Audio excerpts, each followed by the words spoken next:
नमस्कार बच्चों, आज हम पढ़ेंगे कक्षा द्वादश की हिंदी ऐच्छिक। पुस्तक का नाम है अंतरा भाग 2 और पाठ है जहाँ कोई वापसी नहीं। इसके लेखक हैं निर्मल वर्मा। तो यहाँ बच्चों पहला भाग है। आप देखेंगे चित्र में हिमाचल का दृश्य आपको दिखाई दे रहा है, जो अपने प्राकृतिक नैसर्गिक सौंदर्य के लिए जाना जाता है। तो आगे चलिए हम लेखक का परिचय। बच्चों यह चित्र जो है वो निर्मल वर्मा जी का है और अभी हम इनके जीवन परिचय के बारे में पढ़ेंगे, इनके जीवन से संबंधित इनकी रचनाएं, इनका साहित्यिक जीवन आदि। लेखक निर्मल वर्मा जी का जीवन परिचय। निर्मल वर्मा का जन्म शिमला हिमाचल प्रदेश में हुआ था। उन्होंने दिल्ली विश्वविद्यालय के सेंट स्टीफेंस कॉलेज से इतिहास में एमए किया और अध्यापन कार्य करने लगे।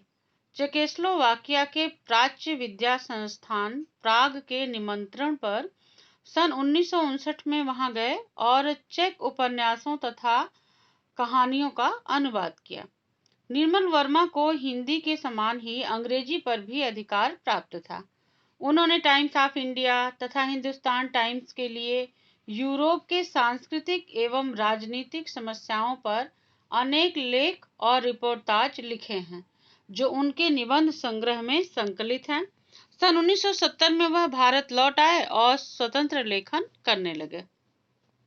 निर्मल वर्मा जी की रचनाएं। निर्मल वर्मा का मुख्य योगदान हिंदी कथा साहित्य के क्षेत्र में है। वे नई कहानी आंदोलन के महत्वपूर्ण हस्ताक्षर माने जाते हैं। परिंदे, जलती झाड़ी, तीन एकांत, पिछली गर्मियों में, कौवे और काला पानी, बीच बहस में, सूखा तथा अन्य कहानियां आदि कहानी संग्रह और वे दिन, लाल टीन की छत, एक चिथड़ा सुख तथा अंतिम अरण्य उपन्यास इस दृष्टि से उल्लेखनीय है। रात का रिपोर्टर, जिस पर सीरियल तैयार किया गया है, उनका उपन्यास है। हर बारिश में चीड़ों पर चांदनी, धुंध से उठती धुन में उनके यात्रा संस्मरण संकलित हैं। शब्द और स्मृति तथा कला का जोखिम और ढलान से उतरते हुए उनके निबंध संग्रह हैं। सन 1985 में कौवे और काला पानी पर उनको साहित्य अकादमी पुरस्कार मिला। इसके अलावा उन्हें अन्य कई पुरस्कारों से भी सम्मानित किया गया। जहाँ जो पाठ है बच्चों, जहाँ कोई वापसी नहीं, उसका जो मूल भाव है वह मैं आपको इसमें बता रही हूँ। जो कि पाठ जब प्रारंभ होता है तो उससे पहले ही एक तरह से पाठ का ये इंट्रो है। तो इसमें जो ये पाठ है, जहाँ कोई वापसी नहीं, यह यात्रा वृत्तांत धुंध से उठती धुन संग्रह से लिया गया है और उसमें लेखक ने पर्यावरण संबंधी सरोकारों को ही नहीं, विकास के नाम पर पर्यावरण विनाश से उपजे विस्थापन संबंधी मनुष्य की यात्रा को भी रेखांकित किया है। लेखक का यह मानना है कि अंधाधुंध विकास और पर्यावरण संबंधी सुरक्षा के बीच संतुलन होना चाहिए, नहीं तो विकास हमेशा विस्थापन और पर्यावरण संबंधी समस्याओं को जन्म देता रहेगा और मनुष्य अपने समाज, संस्कृति और परिवेश से विस्थापित होकर जीवन जीने के लिए विवश होता रहेगा। तो बच्चों जो ये पाठ है इसमें यही दिखाया गया है कि आज हम शहरीकरण के नाम पर, औद्योगिकरण के नाम पर किस तरह से जो प्राकृतिक सौंदर्य है उसको नष्ट कर रहे हैं, किस तरह से हम प्रकृति और पर्यावरण के साथ खिलवाड़ कर रहे हैं, उसका वर्णन इस पाठ में किया गया है। औद्योगिक विकास के दौर में आज प्राकृतिक सौंदर्य किस तरह नष्ट होता जा रहा है, इसका मार्मिक चित्रण ही इस पाठ में किया गया है।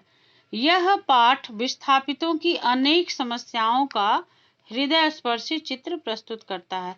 बच्चों जो पहाड़ी इलाकों में रहने वाले लोग हैं, जब वहां पर उन स्थानों को औद्योगिक रूप में परिवर्तित कर दिया जाता है, उस तरह से उस शहर को बसा दिया जाता है, तो जो वहां से लोग विस्थापित होते हैं, यानी जो लोग वहां से हटाए जाते हैं, वो जब दूसरी जगह जाते हैं तो उनके लिए अपना जीवन जीना अत्यंत कष्टदायी हो जाता है।